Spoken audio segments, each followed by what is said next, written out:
नमस्कार. आज आपण पाहणार आहोत उरलेला पावाचा नाश्ता. मी ते सकाळी लादी पाव घेतले होते, त्यातले 3 पाव उरले होते.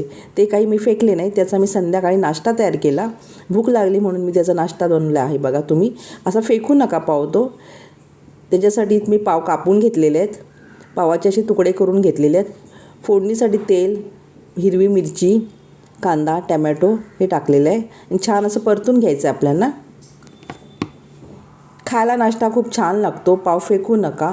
उरला असेल, जो सकाळी पाव घेतला असेल तर संध्याकाळी या पावाचा उपयोग करून घ्या. नाश्ता तयार करा आणि छोट्याशा भुकेसाठी खाऊन घ्या. छान असं परतून घ्यायचं आहे, झाकण ठेवायचं आहे. पुन्हा झाकण काढून लाल तिखट, हळद, मीठ टाकायचं आहे आणि मसाला छान असा परत परतून घ्यायचं आहे, झाकण ठेवायचं आहे. हे बघा, अशा प्रकारे मी मसाला छान परतून घेतलेला आहे. तिखट आवडीनुसार टाका, मीठ टाकायचं आहे थोडंसं.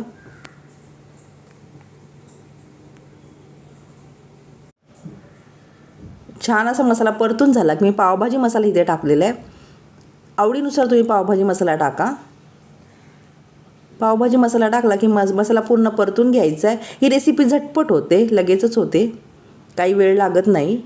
छोट्याशा भुकेसाठी छान आहे ही रेसिपी. पटकन बनवून होते, खायलाही होते. झटपट अशी होणारी रेसिपी आहे. थोडंसं पाणी टाका, जास्त काही पाणी टाकू नका.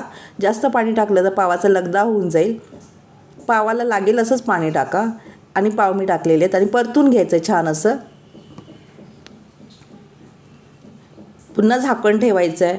मसाला एकजीव होतो, पावाला मसाला पूर्ण लागला जातो. हा बघा, इथे मसाला पूर्ण पावाला लागलेला आहे. झाकण ठेवल्यावर मसाला एकजीव होऊन जातो. अशा प्रकारे मी छोट्याशा भुकेसाठी पावाचा उपयोग करून मसाला पाव बनवला आहे म्हणा, किंवा छोटीशा भुकेसाठी नाश्ता तयार केलेला आहे. व्हिडिओ आवडला असेल तर लाईक करा, शेअर करा, सबस्क्राईब करा.